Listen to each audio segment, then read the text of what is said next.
السلام عليكم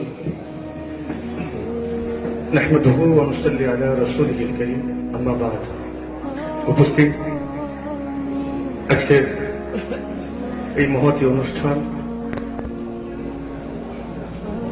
বিশেষ করে আজকের খতমে বুখারী এই পবিত্র খতমে বুখারীর অনুষ্ঠানে উপস্থিত আলেম ওলামা হযরতগণ উস্তাদ কিরাম আর সম্মুখে শ্রোতাবৃন্দ তালেবে ইলম।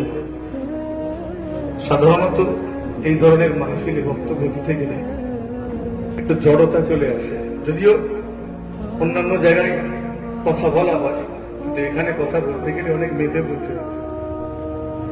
আমার পূর্বে সব আলোচনা করেছেন, একেবারে শেষে বলার মতো সেরকম কিছু নাই। এতটুকু, হাদিস শরীফের খিদমতের গুরুত্ব অনেক। এখানে এই সময়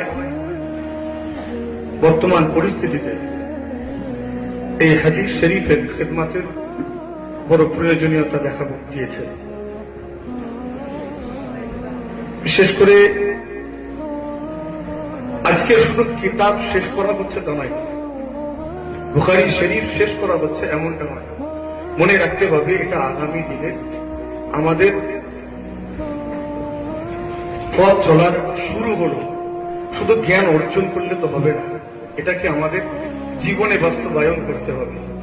যে হাদিস শরীফ আমরা শিখলাম, জ্ঞান অর্জন করলাম, এটা যদি আমল করতে না পারি তাহলে এই জ্ঞান কোনো উপকারে আসবে না। এলেম আছে অথচ আমল নেই, মানুষটার অবস্থা কেমন? ঠিক গাছ আছে, ফল নেই, ওই রকম অবস্থা।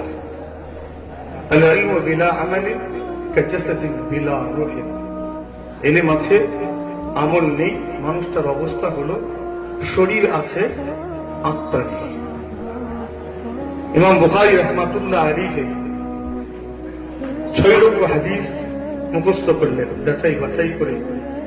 সেখান থেকে খুব অল্প সংখ্যক হাদিসকে এই কিতাবে জায়গা দিলেন।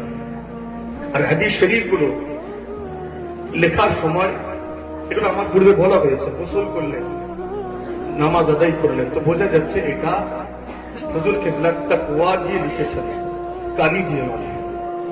তো আমাদের সেই তাকওয়াটা জরুরি। আমি যেটা অর্জন করলাম এখান থেকে তাকওয়াটা নিতে হবে। আল্লাহ তৌফিক দেন।